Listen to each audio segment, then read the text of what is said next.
Today I want to talk about the pelvic tilt. So some people might have heard something called either an anterior pelvic tilt or a posterior pelvic tilt.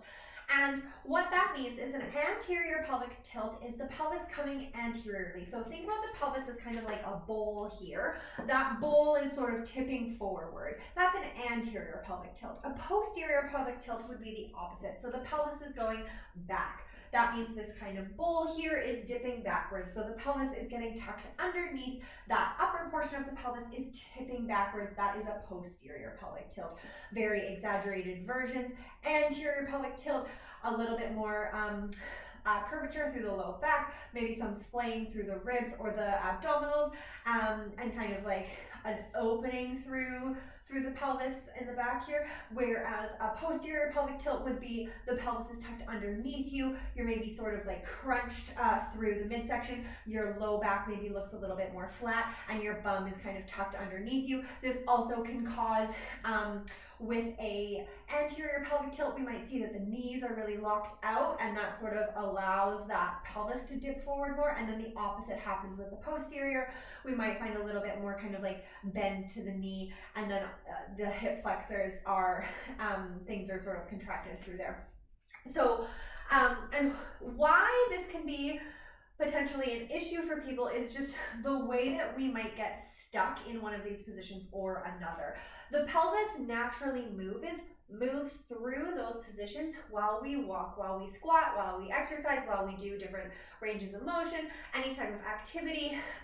The pelvis needs to get into anterior and posterior tilt every time we're walking. Actually, both sides of the ilium here, both sides of the pelvis are actually moving kind of opposite to one another as we walk. They're sort of shifting and going back and forth, and the middle bone, the sacrum in the middle here, kind of creates this figure 8 movement as we walk and as we go through the gait cycle, and that whole pelvic bowl is working together. So when we see an issue here, somebody might have low back pain, or just other problems through the hip flexors, some imbalances, and we might get stuck in either this anterior pelvic tilt or posterior pelvic tilt. And we don't necessarily need to entirely change that pelvic degree, but if you do find that you naturally gravitate towards one or the other, maybe your knees are super locked out all the time and you're noticing there's maybe some dumping through the back here, or movement through the pelvis, and that's causing pain, that's definitely something to look at. Maybe, how are you standing? Can you consciously, just unlock the knees a little bit and sort of re-register that posture for your body. And then this also is sort of, we might come into trouble when you are going into some of those activities like squats or lunges or that sort of thing. So looking at a squat, for instance, when we go down, we want to be able to put that pelvis in a more anteriorly tilted position to get everything where it's supposed to be and moving how it needs to, so that that femur can articulate well with the hip bone here.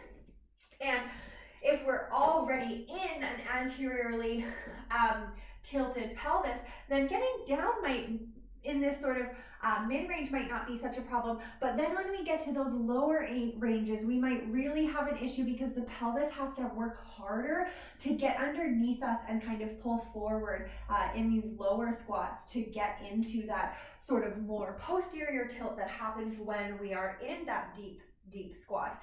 So people might experience pinching through the hips, any sort of like glute pain or tension, and just sort of like non-integration through the body. And the same thing with the posterior pelvic tilt. If you're sort of stuck and this pelvis is tucked underneath you all the time, then you might have a harder time doing things like a deadlift or picking things up off the ground. You might have some more chronic low back pain because all of these muscles are sort of stuck in a lengthened position, and the spine isn't able to articulate as well as it might need to. And So we don't necessarily have to turn the posture, turn your whole posture around to start fixing this.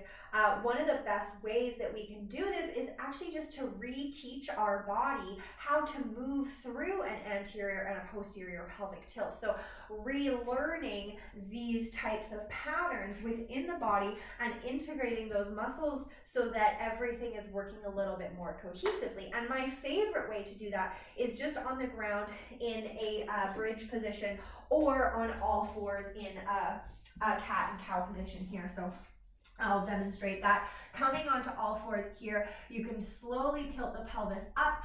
So right here, I would be actually coming into an anterior pelvic tilt. The sits bones are going kind of up towards the ceiling, but this upper pelvic bowl is dipping down.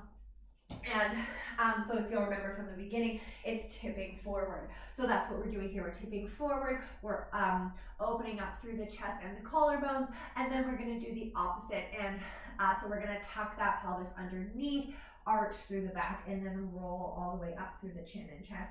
And you can just move in whatever range of motion is available to you, as long as it's pain-free, and just go back and forth. And this is just teaching the body how to move in and out of those ranges.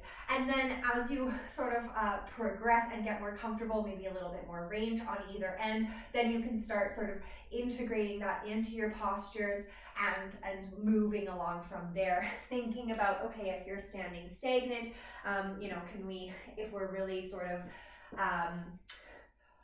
anterior tilted, again, can we unlock the knees a little bit, have a little bit of space through there, and even think about sort of just like rocking back and forth on your feet and just bringing a little bit of more fluidity in towards the pelvis. And then same, like opposite with the posterior tilt, can we think about sort of lengthening through the spine, bringing a little bit more integration through the core in a softer, gentler way, instead of being really like crunched in and down with this pelvis tucked underneath us. Can you relax through the glutes a little bit to let that all align a bit more?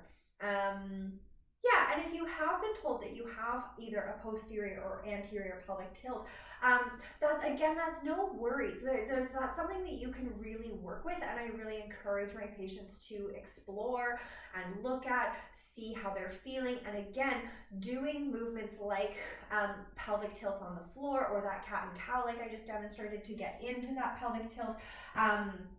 Is a great way to just reintroduce those movements to the body, especially if you are, say, stuck in that posterior tilt.